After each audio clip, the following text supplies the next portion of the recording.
नमस्कार शेतकरी बंधूंनो. मी कृषी शास्त्रज्ञ डॉक्टर दत्तात्रय गावडे, कृषी विज्ञान केंद्र नारायणगाव. आपण जर बघितलं तर कांदा पिकातील वेगवेगळ्या महिन्याचा आपण सल्ला ह्या माध्यमातून शेतकरी बंधूंना देत आलेलो आहोत. तर हा डिसेंबर महिन्यातील जो कांदा पिकातील सल्ला आहे ह्याच्यामध्ये जर विचार केला तर आपल्या सर्व भागामधलं महाराष्ट्रातला विचार केला तर जी समजा रब्बी कांद्याची आहे लागवड ही काही भागामध्ये झालेली आहे 10-15 दिवसाची, काही चालू म्हणजे काही महिन्याच्या झालेल्या आहेत आणि उन्हाळी कांद्याची लागवड आता इथून पुढे सुरू होणार आहे किंवा काही चालू बी आहे. तर असं वेगवेगळ्या भागामध्ये आपल्याकडे कांदा लागवडीचं चालू असतं आणि हा जानेवारीपर्यंत आपल्याकडे कांदा लागवड चालू राहते, उन्हाळी लागवड जी आपण म्हणतो कांद्यातली.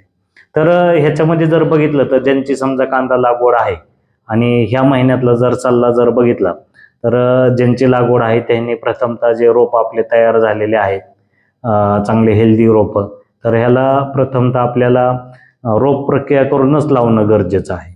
तर ह्याच्यामध्ये कार्बेंडाझिम पावडर 1 ग्रॅम प्रति लिटर पाणी प्लस फिप्रोनिल 1 मिली प्रति लिटर पाणी ह्याचं द्रावण तयार करायचं 10 लिटर पाण्यामध्ये आणि आपण कांद्याची जुडी उपटली की जुडी त्याच्यामध्ये कांद्याची त्याच्यात टाकायची आणि मग नंतरच एक 5-10 मिनिटं त्याच्यात ठेवून ही आपल्याला लागवडीसाठी द्यायची.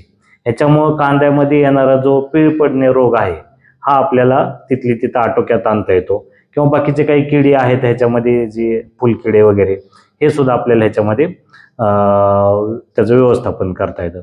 तर प्रथमतः हा आपल्याला एक लक्षात घेणं गरजेचं की आता ह्या महिन्यात ज्यांची कांदा लागवड असेल त्यांनी रोप प्रक्रिया करूनच लावणं गरजेचं आहे. आता ज्यांची कांदा समजा 15 दिवसाची झालेली आहे यांनी प्रथमतः आपल्याला आंबोनी चिंबोनी बरोबर जे बेसल डोसचा खत आहे ते देणं गरजेचं आहे. त्याचबरोबर आपल्याला एक 15 दिवसाच्या आत ॲझोटोबॅक्टर देणं गरजेचं आहे 2 लिटर प्रति एकरी. आणि ज्यांची समजा कांदा 25 दिवसाचा झालेला आहे 25 ते 35 दिवसामध्ये तर त्यांनी PHB आपल्याला 2 लिटर प्रति एकरी त्याच्यात देणं गरजेचं आहे. तर हे आपल्याला ह्या स्टेजनुसार हे खतं देणं गरजेचं आहे. ह्याच दरम्यान जर आता इथून पुढं बघितलं तर कांद्यामध्ये आपल्याला कांद्याच्या पातीवरील करपा सुद्धा आपल्याला दिसू शकते. तर मग त्याच्यामध्ये काळा करपा, जांभळा करपा आणि तपकिरी करपा हे तिन्ही करपा दिसू शकते. तर ज्यांचा कांद्याची लागवड होऊन एक 10, 15, 25 दिवस झालेली आहे आणि ज्या भागामध्ये धुकं पडलेलं आहे अशा ठिकाणी काळ्या करपाचा प्रादुर्भाव होऊ शकतो. मग त्याच्यामध्ये जर बघितलं तर आपण जे पीळ पडणे म्हणतो तो त्याच्यातला एक प्रकार आहे. तर ह्याच्यासाठी आपल्याला ट्रायकोडर्मा आणि सुडोमोनास ह्या ज्या जैविक बुरशी आहेत या आपल्याला प्रति एकरी 2 लिटर कांदा लागवड झाल्याच्या नंतर 10व्या दिवशी, 25व्या दिवशी, 40व्या दिवशी असं एक 2 ते 3 वेळेस आपल्याला 10 ते 15 दिवसाच्या अंतराने ट्रायकोडर्मा आणि सुडोमोनास 2 लिटर प्रति एकरी आपल्याला ते त्याच्यामध्ये देणं गरजेचं आहे.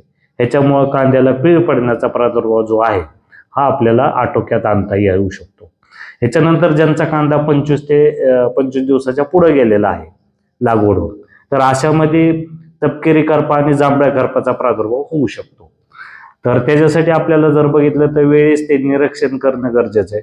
तपकिरी करपामध्ये आपल्याला वरून पात जी आहे ही पूर्ण सुकलेली वाळलेली आपल्याला दिसून येते किंवा तपकिरीचे कलर सारखी झालेली दिसते आणि पात खाली वाळत वाळत जाते.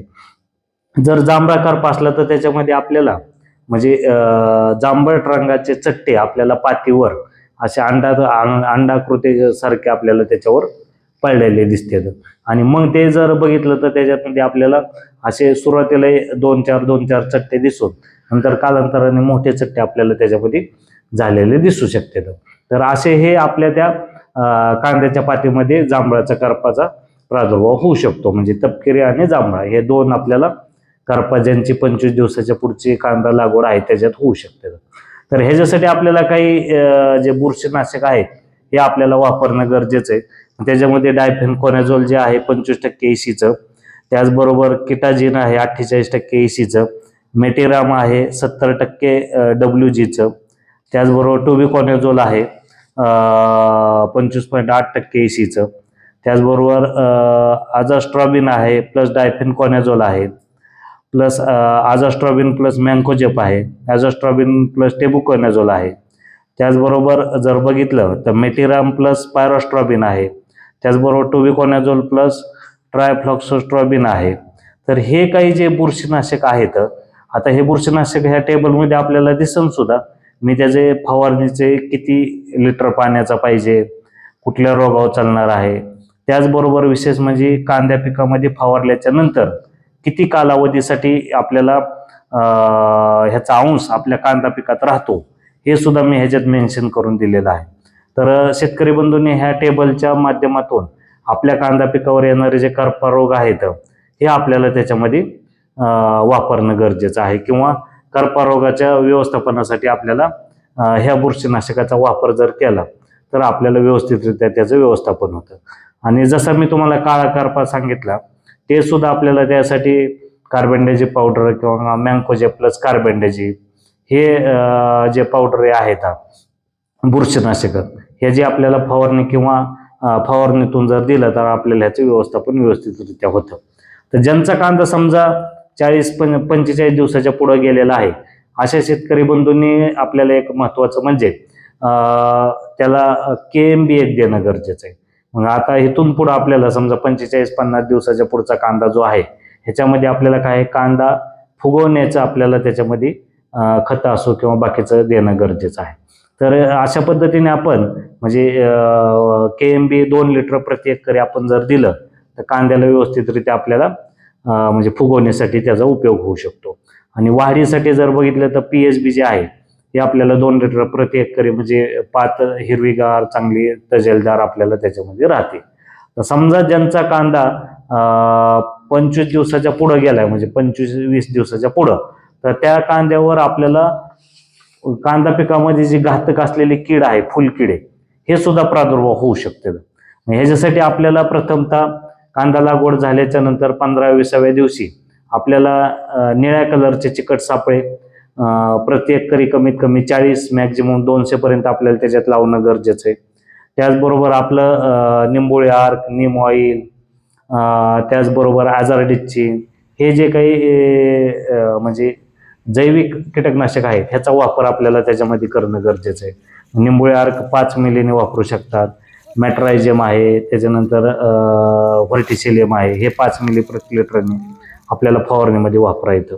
तर आपल्याला हे जैविक त्याचबरोबर चिकट सापळे वापरून आपल्याला ह्या किडीचा व्यवस्थापन व्यवस्थितरित्या करू शकतो.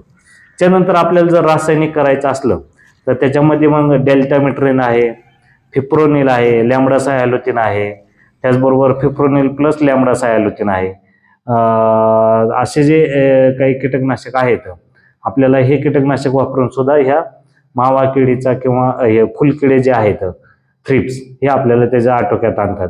कारण सर्व शेतकरी बंधूंना माहिती आहे की ही जी फुलकिडे आहेत हे आपल्या कांद्याच्या गाभ्यामध्ये येतात आणि हीच एक मोठ्या प्रमाणात आपल्याला आपल्या कांदा पिकावर हानिकारक करणारी कीड आहे. तर अशा पद्धतीने जर बघितलं तर ह्या महिन्यामध्ये आपण म्हणजे स्टेज वाईज कांद्या पिकांना म्हणजे कीड रोगांचं पासून संरक्षण करून त्याचबरोबर त्याच्या वाढीच्या अवस्थेमध्ये जे खतं वगैरे आहेत हे जर व्यवस्थितरित्या जर दिले तर आपल्याला व्यवस्थितरित्या कांद्याचं उत्पादन येऊ शकतं. त्याचबरोबर काही भागामध्ये पाण्याचं जे नियोजन आहे जमिनीच्या पोतनुसार किंवा जमिनीच्या ह्याच्यानुसार निचारा किंवा काळी जमीन, उथळ जमीन असे ह्याच्यानुसार पाण्याचं कांद्याला नियोजन करणं गरजेचं आहे. आवश्यकतेनुसारच कांद्याला पाणी देणं गरजेचं आहे.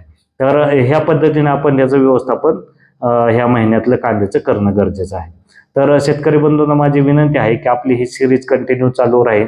कांद्यातील वेगवेगळे आपण अजून बाकीचे काही रोग राहिलेले ते किंवा कीड आहेत त्या सुद्धा आपण ह्याच्यात कव्हर करणार आहोत.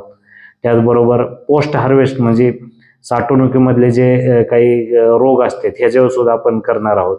तर आपण जर ह्या चॅनलला नवीन असाल तर आपण लाईक, सबस्क्राईब करावं, कॉमेंट्स करावं. त्याचबरोबर माहिती आवडल्यास आपण कॉमेंट्स करून कांदा उत्पादक शेतकऱ्यापर्यंत पोहोचावं अशी मी विनंती करतो. धन्यवाद.